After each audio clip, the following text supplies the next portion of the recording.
राधे राधे, जय श्री कृष्णा। कैसे हैं भक्तों आप सब? आई होप सभी अच्छे होंगे। मैं संगीता शर्मा भक्ति भजन रिया के चैनल में आप सभी का स्वागत करती हूँ।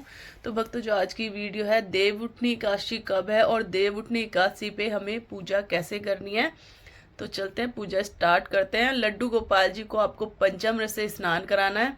मैंने लड्डू गोपाल जी को स्नान करा दिया है और एकादशी वाले दिन आप लड्डू गोपाल जी को पंचामृत से स्नान जरूर कराएं। इसको प्रबोधनी एकादशी भी कहा जाता है, देवउठनी एकादशी को। तो अब पूजा स्टार्ट कर लेते हैं। सबसे पहले हम दीपक जला के रख देंगे। लड्डू गोपाल जी को स्नान कराने के बाद दीपक जलाएंगे। दीपक जला के रखेंगे। यहाँ पे थोड़ा फूलों का आसन देंगे।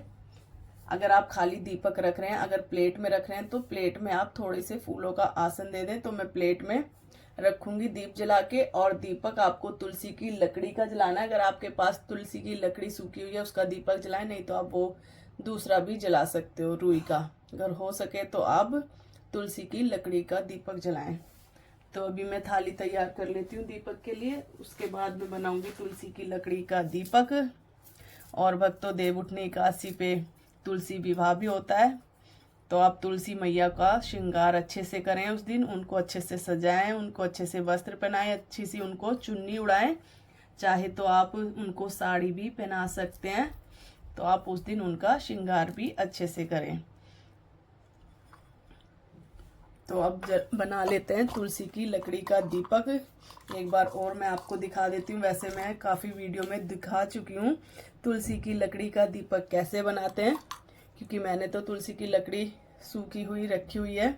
जो लकड़ी सूख जाती है या फिर किसी और के पास भी तुलसी सूख जाती है, मैं ले लेती हूँ उनसे। तो ये है तुलसी की लकड़ी और इस पे मैं एक कॉटन ले लूँगी और इसके ऊपर अच्छे से लपेट लूँगी इस तरीके से। और ये तुलसी की लकड़ी की बाती बन जाएगी और इसको हम तिल के तेल में या फिर घी में डुबो के इसको जलाएंगे दीपक को। तो ये दीपक जला के मैं रख दूंगी लड्डू गोपाल जी के सामने।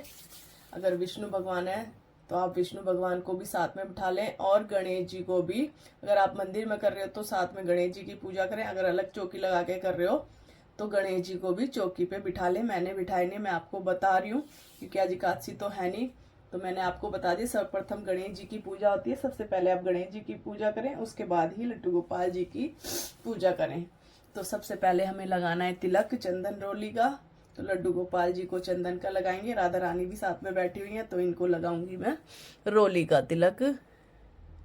और साथ में जैसे विष्णु भगवान की फोटो या फिर लक्ष्मी जी की है, तो आप लक्ष्मी जी को रोली का तिलक लगाएं और विष्णु भगवान जी को चंदन का, इस तरीके से। तो सब पहना देंगे हम माला सभी को, या फूल है तो आप फूल भी चढ़ा सकते हो। तो मैं माला पहना दूंगी। और भक्तों, उस दिन आप हो सके तो अखंड दीपक जलाएं, क्योंकि बहुत बड़ी एकादशी होती है। देवउठनी एकादशी सबसे बड़ी एकादशी होती है। और अगर कोई नया व्रत स्टार्ट करना चाहता है जैसे एकादशी का, तो उस दिन से वो व्रत स्टार्ट कर सकता है। एकादशी पे, देवउठनी एकादशी पे उस दिन देव भी उठाए जाते हैं। हमारे विष्णु भगवान 4 महीने के लिए शेष से यहाँ पे सोए हुए होते हैं, तो उस दिन देव भी उठाए जाते हैं। तुलसी विवाह भी होता है, बहुत बड़ी एकादशी होती है। और उस दिन खाटू श्याम जी का जन्मदिन भी मनाया जाता है। देवउठनी एकादशी पे सब पूछते हैं खाटू श्याम जी का बर्थडे कब आता है, तो देवउठनी एकादशी पे ही खाटू श्याम जी का बर्थडे भी मनाया जाता है। और मैं आपको बता रही हूँ आप सरल तरीके से घर में पूजा कैसे कर सकते हो देवउठनी एकादशी पर।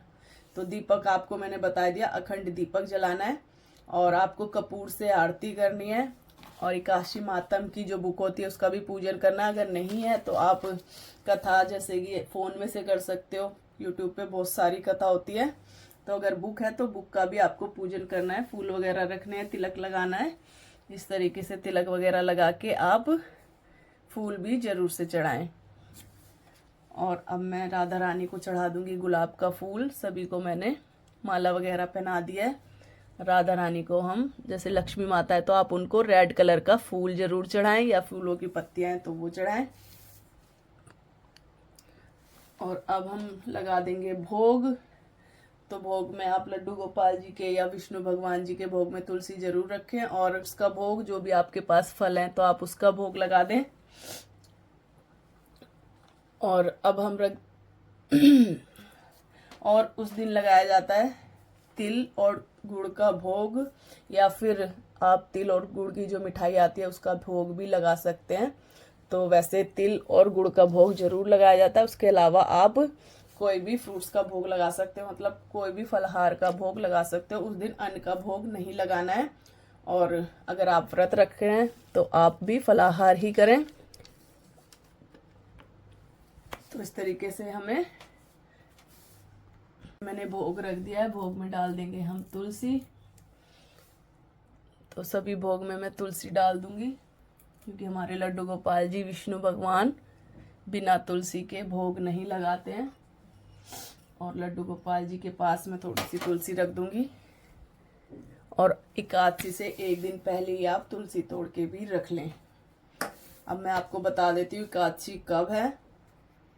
22 नवंबर दोपहर 11:03 पे शुरू हो रही है एकादशी, और 23 नवंबर को रात्रि 9:01 तक रहेगी।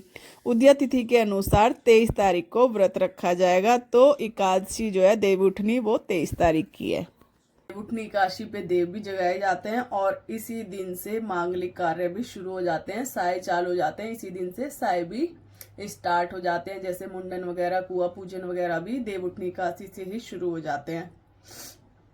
देवउठनी एकादशी पे श्री हरि विष्णु अपनी 4 महीने की निद्रा से जागते हैं, इसीलिए उस दिन देव भी उठाए जाते हैं। और मैंने आपको अभी बताया कि उसी दिन से मांगलिक कार्य भी शुरू हो जाते हैं।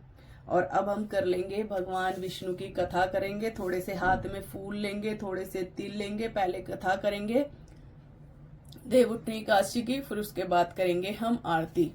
तो हाथ में थोड़े से आप फूल और तिल जरूर ले लें। उसके बाद देवउठनी एकादशी की कथा करनी है। तो आपके पास बुक है तो बुक में से कर लें, नहीं तो आप फोन में भी सुन सकते हैं। तो ये है देवउठनी एकादशी की कथा, जिसको प्रबोधनी एकादशी भी कहा जाता है। तो इसमें से कथा कर लेंगे। कथा करने के बाद बुक रख देंगे साइड में, और जो फूल और तिल हमने हाथ में लिए हैं वो हम लड्डू गोपाल जी या फिर विष्णु भगवान जी के चरणों में समर्पण कर देंगे इस तरीके से। और अब कर लेंगे आरती। तो आरती चाहे तो आप कपूर से कर सकते हैं, चाहे आपने एक दीपक जला रखा है उससे करें। और मैंने बताया उस दिन आप अखंड दीपक जरूर से जलाएं। आरती कुंज बिहारी की, गिरधर कृष्ण मुरारी की। आरती कुंज बिहारी की, गिरधर कृष्ण मुरारी की। आरती करने के बाद हमें आरती करनी होती है ठंडी। थोड़ा सा हाथ में लेंगे जल, और इस तरीके से चारों तरफ घुमा देंगे। जल साइड में छोड़ देंगे। सभी भगवान को हम आरती दे देंगे।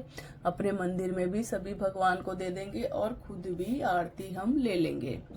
और हमें कुछ दक्षिणा रखनी है। अगर हमसे कोई भी भूल हो जाए पूजा में, वो उसकी पूर्ति हो जाती है अगर हम दक्षिणा रख देते हैं। और फिर हम सभी के चरण स्पर्श कर लेंगे इस तरीके से। तो इस तरीके से पूजा होती है हमारी संपन्न। तो आप सरल तरीके से देवउठनी एकादशी पे इस तरीके से पूजा कर सकते हो। तो अभी इस वीडियो का मैं यहीं पे एंड करती हूँ। अगर आज की वीडियो पसंद आई हो तो वीडियो को लाइक, शेयर, कमेंट कर देना। राधे राधे, जय श्री कृष्णा।